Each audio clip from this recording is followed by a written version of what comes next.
Welcome, everyone, to a Big Ten Network chat. I'm Andy Katz, pleased to be joined by Wisconsin assistant coach Alando Tucker.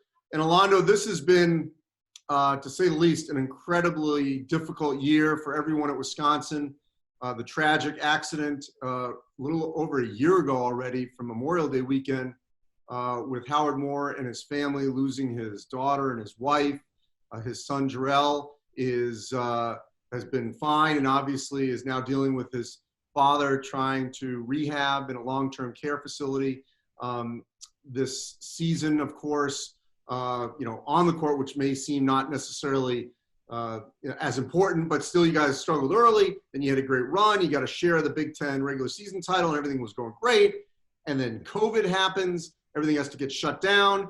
And then we have the murder of George Floyd and unrest across the country as people have sort of been woken up to 400 years of systemic racism. If you can just, and I want to dive deeper into a couple of these topics, but first just overall, what this year has been like for you, because a year ago, a little more than a year ago, you weren't even in this position, obviously, prior to the accident that Howard and his family were in. I mean, you talk about a journey in itself, the ups and downs, the ebbs and flows, not only the season, but things that happen in life, right? That gives you a great perspective on sport in itself, right? I think a lot of times coaches, players get so caught up in their sport that you sometimes let life pass you by because you're moving so fast. And I think what happens is you get a great perspective with everything that's happened. And I've gained a great perspective on being able to sum up and analyze, things and have moments of introspection where I can look within and say, what do I really want? What is this about? Why is this happening? So, and it started with the whole, the Howard Moore family incident or tragedy, not incident, tragedy, where I was searching, like, what's in it for me? Why am I here? Why did this happen now? He's family. He's not a friend, he's family. Since the moment I touched down in Madison, I spent most of my days at his home. My wife and his wife were really great friends. Our kids spent years together. So that was just a moment of me trying to really dig within and say, okay, I don't even know if I can approach this coach thing. I don't know if I can do that because every day I have to walk into his office and kind of follow his footsteps. And so that was tough in itself, but I made it through. The coaching staff was great. All of our players were great. They were welcoming. For the most part, I was familiar around the program. I had been around, so they saw my face here, but I was just working in administration, trying to do some things for the program or all the athletes. But then you transition from that to, I had to learn everything on the fly in terms of coaching. Coaching, I have a high aptitude for basketball, right? I played it on every single level. So the coaching part is the easiest part for me. Leadership part, being able to inspire and influence, that comes natural for me. The part was that I had to really adjust to was the psychological aspect, right? It's more psychology with, being able to be a coach and mentor and try to, for me, when it came to me playing, I know I could control what I did, but now I have to figure out how to articulate messages to get a group of 15 to 18 individuals be able to understand it. So that's one of the things I had to learn. Came pretty well. I think we had a lot of influence, but again, you're battling so many different dynamics. But then we got hit with COVID, right? And I think prior to that, going through the whole tragedy, prepared those individuals and everyone in this locker room to say, like, we've been through it all. We've seen it. I mean, this is just another moment. It's another chapter in the book, but we're going to be resilient. We're going to get through it. So guys have had resiliency from day one, dating back to May of last year when the tragedy happened with the Moore family. And I've been adjusting, and I'm glad I got hit with everything right away. So now I can feel like I've seen it all.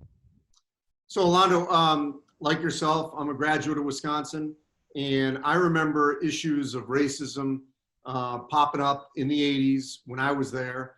So this didn't go away. And there were, obviously there'd be times where there'd be, protests or people being upset for various things that had popped up. But clearly this is different. Something happened after the tragedy of George Floyd. That was a tipping point.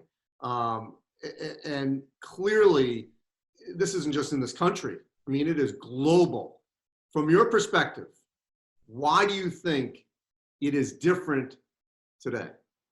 Well, I don't think it's one simple catalyst. I think it's a combination. I think it was a combination of multiple things that aggregated and came together. Starting with COVID, you have a lot of more individuals at home, right? You have anger from that. You have frustrations of not being able to go anywhere, but also you have moments where people had to sit with images of George Floyd being murdered. And I think, we're, for the most part, prior to this, I'd see it, and I come from a situation in a poverty-stricken community where it's sad, but it becomes the norm to see things like that. But when the world was able to see it and sit on it because they couldn't go to work, and you had a lot of pent-up frustration that led, not only, I think that was the tipping point, but you had Breonna Taylor, you had Ahmaud Arbery, you had multiple counts of police brutality that happened, going back to Philando Castile. You look at situations where Trayvon Martin. So it's an accumulation of so much that happened. And now when you watch 9 minutes of an individual's life being taken from him, you have people pleading and he's begging for his life. I think that doesn't sit well with any human being. And specifically from the African-American culture, it's like enough is enough. Because of the strength of social media and everything, and everyone sitting at this time, it amplified it and said, we're going to take a united stance, and we're going to, this can't be happening.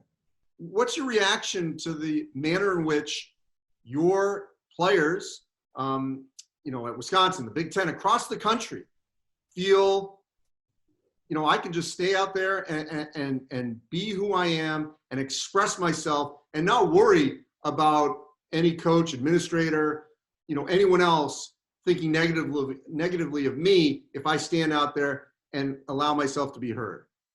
Yeah, I think it's at some point you have to realize that life is bigger than sport, right? And so when it starts affecting our lives, right? When you're going out and you're seeing what you're seeing and you're being looked at in a certain viewpoint from the greater world, right? Especially as an African-American, you start saying at some point, like, I have to stand up for myself. And we've been through the toughest times, right? We're not playing. They're not playing because of COVID. So they're understanding. And then when you look at it, right, you have this correlation. We see COVID happening. COVID is a pandemic, an illness or a disease that's killing everyone, regardless of skin color, right? It doesn't discriminate. So then you have the world trying to come together to fight that. But then at the same time, you're piggybacking off these racial issues and you're like, hey, this is the same illness. It's the same pandemic from a racism standpoint. And I think players and people are just tired of it. So I think athletes are stripping that away from them and saying, we're human first. We're human. And I think people are realizing that, yeah, okay, you look at us and you see us, and sometimes athletes are put on these pedestals. They're celebrated, they're honored, and you watch them as fans. But when you take that away, and it's been taken away, now you're human. And I think the human factor comes into play and say, listen, I got to stand up for myself. I got to stand up, and I'm on a platform that's visible, that brings in a lot of money. So the minute that I don't play, and I think athletes are starting to realize this, that brings a lot of attention and awareness. So Alando, when you were playing at Wisconsin and in the NBA, you were incredibly likable, celebrated, cheered. How comfortable were you when you didn't have the jersey on and you would be in, the regular world, living your life in maybe more of a white America, when you didn't have that jersey, whether it was college or NBA? I was always comfortable because I come from a really tough area, and it's not like I'm an anomaly. A lot of African-American athletes come from low socioeconomic situations, not all, but a lot. And coming from that, again, when I say life is bigger than sport, I had seen so much pressure. I had been looked at in certain lights. I had been stereotyped. I had been marginalized, ostracized. So, on the basketball court was my safe haven. It was where, I got away from that and I could be empowered. And when I got to a point where I realized that there was no difference between me, Alando the athlete, and then Alando the man, the moment I realized that, I was secure in my skin. And going through what I went through, I mean, even from a policing standpoint, early on in life, as a teenager, as an adolescent, it prepared me for the greater world, I think. So I had seen so much at an early age. I think I was more mature. So at that point, navigating through Wisconsin, I always try to look at the greater things. I always try to look at the positive. I try to take the beauty out of an ugly situation or an egregious situation. So for me, I think coming to where I was a minority in a predominantly white situation or institution, it gave me a chance to look at the greater world, right? And understand how to navigate things, not being in a comfort zone. I had to understand how to be comfortable, and I've been uncomfortable my whole life. So that kind of analogy, or the when you hear the phrase, you got to be comfortable being uncomfortable. Well, when you're forced to be uncomfortable your whole life, you have no choice but to be able to adapt to it. And I think that's for me was the turning point when I realized that I've always been uncomfortable. So this is nothing. I have to understand how to be secure within myself. So what will campus life be like in Madison and in the locker room for the men's basketball team going forward? On campus is going to be still a trying time. It's still unprecedented times. We have classes in the fall, but after November, all classes will convert to online, right? That's something that's unprecedented. So athletes are going to have to deal with that. On top of that, everything that's happening in the world with the George Floyd situation that escalated. The one thing I know about our group of guys that, again, everyone that shed tears, everyone that shared hugs, the grief, the anger, the fear from the more tragedy, I think prepared us for the world, right? And when I say that is, we're so united. We stuck together through the toughest of times. These guys we're communicating.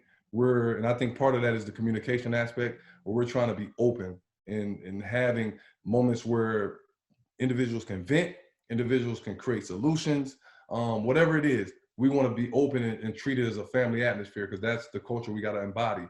So our guys, I think from that stance, we have a chance to be leaders. I have most of our teammates calling me, or most of our guys calling me saying, hey, what can we do? What can we do to be leaders in this space right now? We want to stand out, and that's black and white alike. And I think that visual right there is something where we can be innovators and standing out and using our platform to figure out how to create a solution, not just vent and not talk about the problem, but figure out how to create solutions specifically within our means. And I think we have some individuals that really care about it and don't just want to talk about it when the season starts back and these topics aren't, as relevant in mainstream media, that they want to be a part of the solution long forward and looking forward. So I'm eager to see how we progress through this.